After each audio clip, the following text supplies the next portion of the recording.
Qual que é o futuro do Drex no Brasil?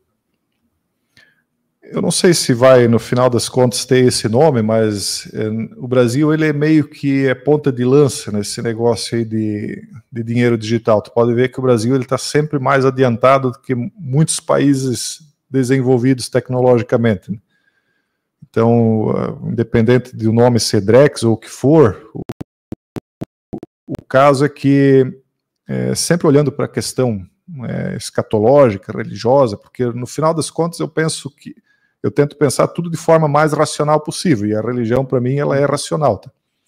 Então, existe uma profecia que diz que em algum momento as pessoas vão estar num tal sistema de coisas, né, num governo mundial em que elas ou vão se ajoelhar diante daquele poder, né, e vão ter que ter ali um determinado meio de compra, um número, um nome, etc., ou elas não vão mais poder comprar e nem vender.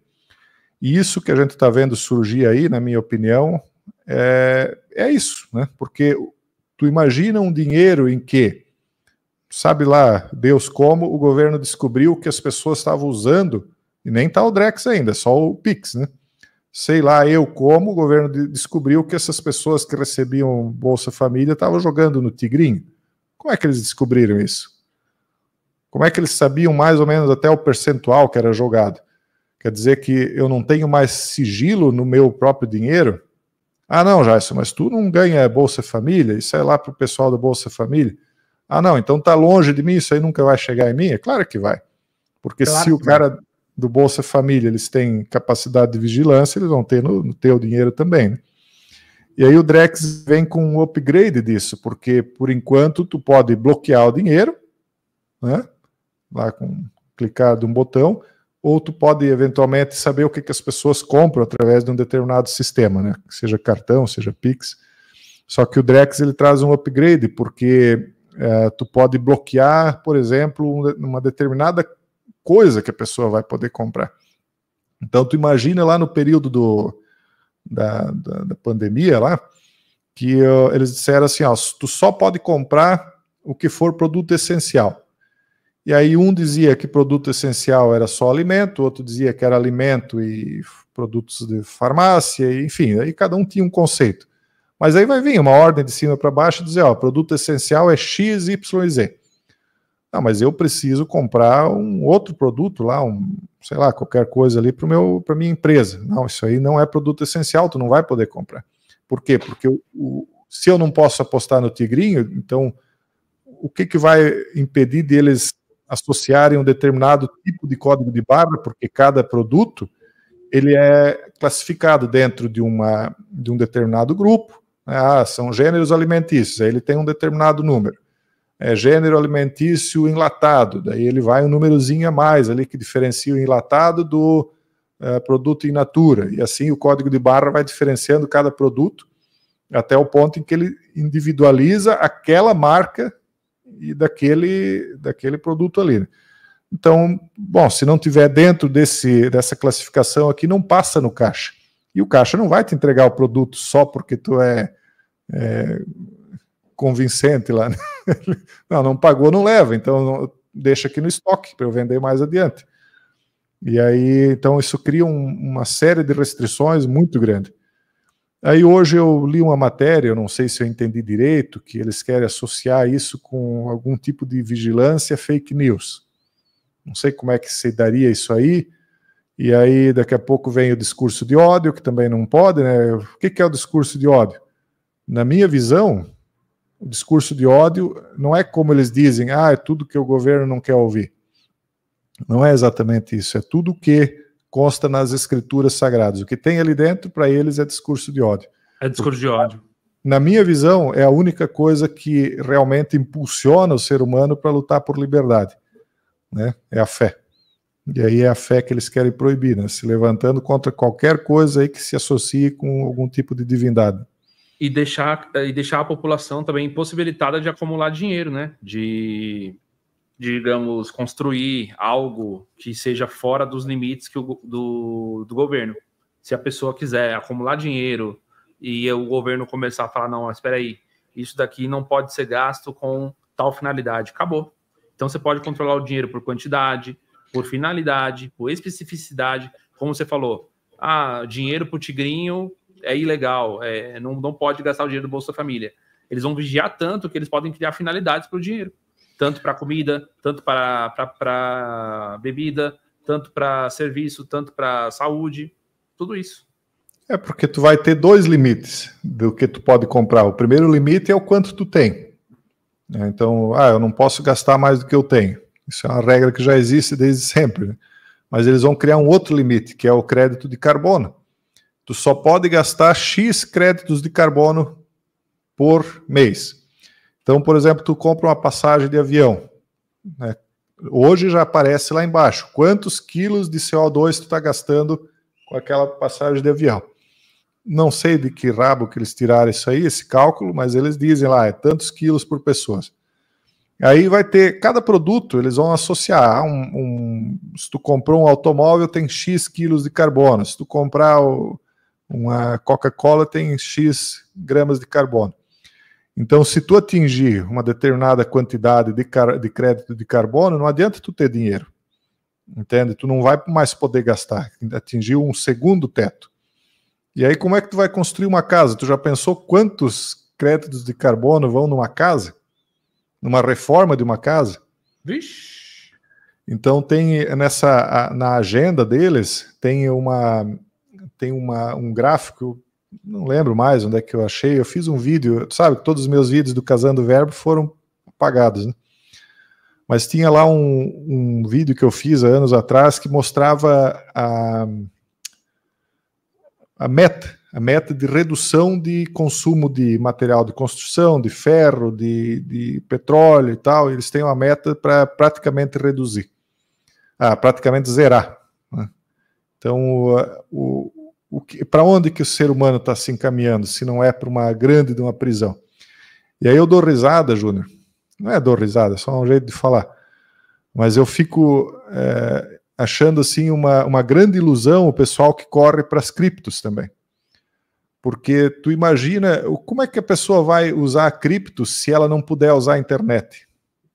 Não, mas pode passar o código por papelzinho, por sinal de fumaça, por sinal de rádio? Pode, mas tu acha que tem o mesmo valor? Não vai ter.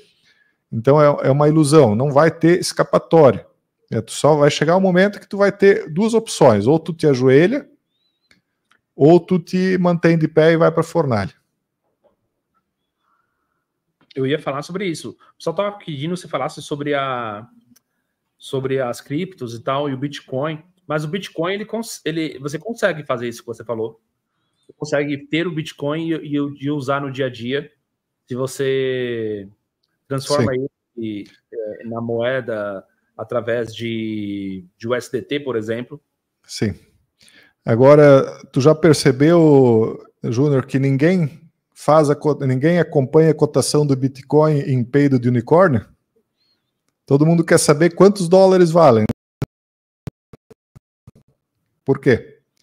Porque, na verdade, a âncora do Bitcoin é o dólar, é o real, é o ien, é o dinheiro que o governo diz que vale.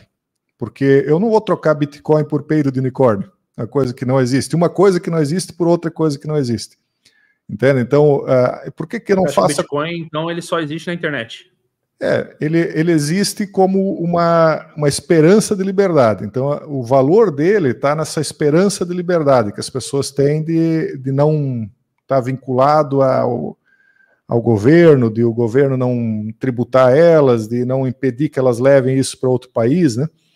E realmente, enquanto existir soberania nos países, né, as pessoas vão ter esse valor, né, que elas vão poder carregar consigo, seja na memória, seja no... Ele ainda vai ter esse valor. Só que, se a gente voltar lá atrás, vamos pegar a questão bíblica da Torre de Babel. O Nabucodonosor, primeiro ele convence as pessoas desculpe, o Nimrod, ele convence as pessoas a construir a torre, né, porque vai ser uma coisa boa, né? E aí todo mundo começa a acreditar nele e começa a colaborar espontaneamente a construir aquela torre. Só que com o passar do tempo, as pessoas foram achando que aquilo lá não era uma boa ideia, porque cada vez ele foi exigindo mais trabalho, mais esforço, E aí ele vê que elas começam a fazer corpo mole, ele começa a escravizar as pessoas. Aquilo que era espontâneo no começo começa a ser obrigado. Então as pessoas estão obrigadas a trabalhar ali. É mais ou menos como hoje, né? A gente entra dentro de um sistema, primeiro de forma voluntária e depois está ali na mar. E aí o que aconteceu? Chegou um momento em que Deus interviu e ele separa as pessoas através da confusão das línguas. E a partir dali se formam as nações, né?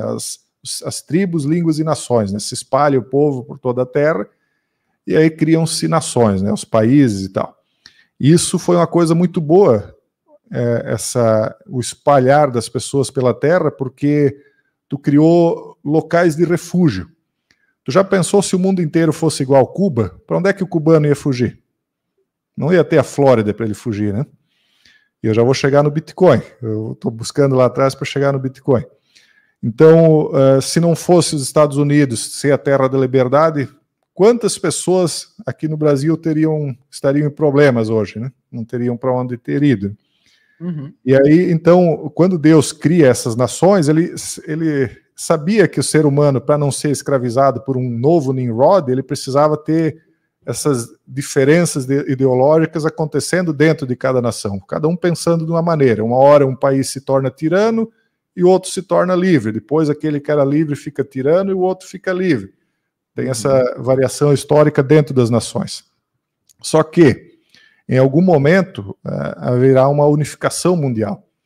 E em havendo uma unificação mundial, só vai comprar e vender quem esse líder mundial disser que pode comprar e vender.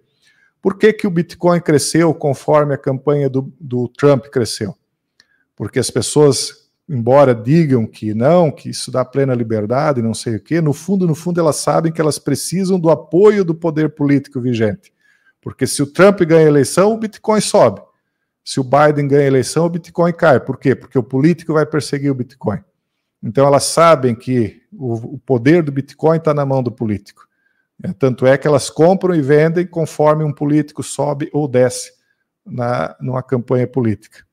Mas aí eu acho que não. Eu acho que o Bitcoin ele é justamente o contrário nesse sentido. Quando o Bitcoin caiu e derreteu na época da pandemia, quando o Trump perdeu a reeleição, por exemplo, o Bitcoin derreteu e 77% das pessoas que tinham Bitcoin venderam seus Bitcoins, inclusive compraram mais. Então eu acho que eles não são investidores, eles são pessoas que possuem o Bitcoin por causa dos próprios fundamentos do Bitcoin. Agora, recentemente, sai essa pesquisa do Trump, né? Onde ele agora desempata, né? Porque a corrida com a Câmara vinha meio empatada, né? E com esse desempate, com as casas de aposta mostrando que ele muito mais provavelmente ganha a eleição do que ela, o Bitcoin sobe. Mas isso tem a ver com a taxa de juros, né? Também, tem várias coisas. E é interessante que o Bitcoin ele não é um ativo descolado dos demais, né? Ele não porque quando a bolsa cai, o Bitcoin cai também. Se a bolsa sobe, o Bitcoin também sobe. Então, eu não vejo essa salvação aí, que inclusive tem muitos cristãos, né, que dizem, não, isso é a salvação moral, inclusive. Eu não vejo essa panaceia aí em torno do Bitcoin, não. Eu não acredito nele como uma tábua de salvação. Eu acho que ele vai enriquecer ainda muita gente. Eu não digo que não vai acontecer isso.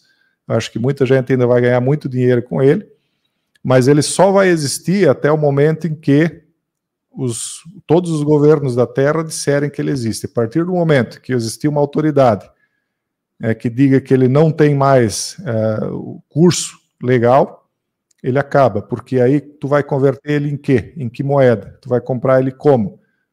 Ou vender ele como? Daí tu vai me dizer, não, mas eu posso usar ele como uma moeda direta, se eu quiser. Eu vou lá e compro um carro. Tu vai comprar o carro de quem? Se ele não vai poder botar esse patrimônio no bolso dele. Não, mas ele vai comprar o Bitcoin. Alguns podem até ser que aceite. Só que se for criminalizado e proibido, quem é que vai aceitar um Bitcoin sendo que ele vai estar praticando crime de ocultação de patrimônio? Né? Então, é possível limitar... Quem tiver Bitcoin vai ser perseguido também. Eu acho que, eu não sei se vai ser perseguido, porque eventualmente o Bitcoin pode até ser levado para o sistema, né? Então eles podem até abraçar o Bitcoin. Mas eu digo que se eles quiserem, eles acabam com o Bitcoin. Não agora. Hoje ainda não tem, eles não têm ferramenta para isso. Mas por que você acha que Estados Unidos, China, por exemplo, têm aumentado suas reservas de Bitcoin? As criptomoedas, elas têm um determinado valor no sentido de que elas servem também como uma forma de meio de guerra, né? Como o dólar ele foi usado como uma arma de guerra pelo Biden, por isso que ele teve essa desvalorização, né? Uma certa desvalorização, porque eles foram lá e sancionaram a Rússia, por exemplo. Disseram que a Rússia estava fora do sistema SWIFT, não podia mais negociar, e a Rússia foi lá e se conectou com outro sistema. Não sei se ela criou o próprio sistema ou conectou com o sistema chinês, acho que ela criou o próprio sistema. Eu vi que aí, a China hoje aumentou em 250% o comércio com a Rússia, desde quando a guerra começou. Então, o Bitcoin, ele acaba, por enquanto, né, enquanto ele não pode ser controlado, ele acaba virando um meio de eles negociarem sem necessidade do sistema SWIFT. Então, aí tem quem diga assim, não, porque o dinheiro do estatal é dinheiro que financia o crime. Né? Eu digo assim que até tenho uma certa razão esse argumento, mas o Bitcoin, ele não financia a guerra. Como é que começa o Bitcoin? Né? Não começa na Deep Web, com pessoas comprando assassinato através de Bitcoin, negociando coisas ilegais dentro do Deep Web através dessas criptomoedas. O Bitcoin também é usado para coisas ilegais, óbvio. Ilegais. Então não é a moeda estatal que é o problema. O dinheiro não é o problema, o Bitcoin não é o problema, porque eles são meras ferramentas. Eu tenho isso aqui, por acaso, aqui, porque eu usei para abrir o computador. Uma faca. Eu não tinha aqui a chave de fenda. Isso aqui é só um instrumento que eu posso usar para passar a margarina do pão. Uhum. Eu posso usar isso aqui para prejudicar o meu próximo. Então, não é a ferramenta, o dinheiro que é o problema. Né? Então, o Bitcoin ele também pode ser usado para a prática do crime, assim como o dinheiro. Mas o Bitcoin é uma ferramenta, depende da pessoa, certo? Assim como o dinheiro estatal. Não, o dinheiro estatal ele não serve para coisas que o governo, por si só, não queira como finalidade. Então eu não posso encomendar um crime usando o dinheiro estatal? Não, você pode. Tá. Mas eu estou dizendo que se o governo começar a, por exemplo, vamos supor que o governo aprove o aborto daqui uma semana, certo? O médico que vai receber, sei lá, vai receber pelo procedimento, ele vai receber em moeda estatal. Ele pode receber por uma cirurgia e dizer que foi uma coisa e fazer outra, né?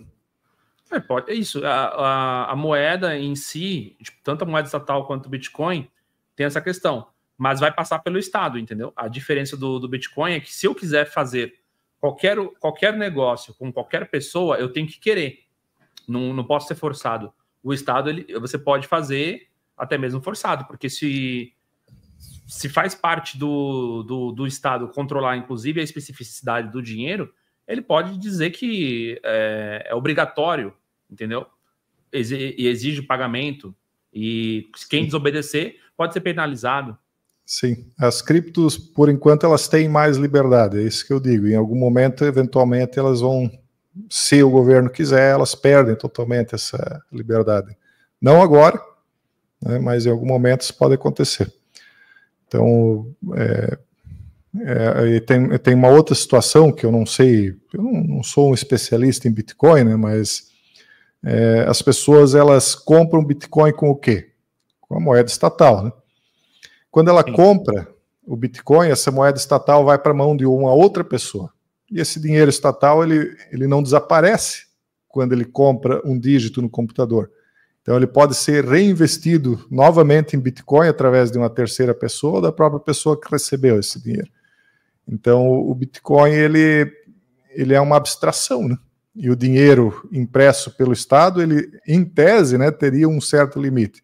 Então, eu não estou dizendo que o dinheiro estatal ele é melhor do que o Bitcoin, não é isso, mas ele é praticamente a mesma coisa. Quando ele era impresso, ele ainda tinha uma determinada quantidade, né, que eles podiam fazer, era papel pintado também, né?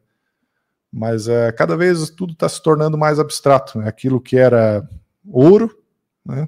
Antes se cunhava moeda em ouro, então aquilo era real, ele está se tornando abstrato. Se você assistiu até aqui é porque você está do lado certo dessa história. Então você vai clicar no like e se inscrever para não perder nada do Redcast aqui no YouTube.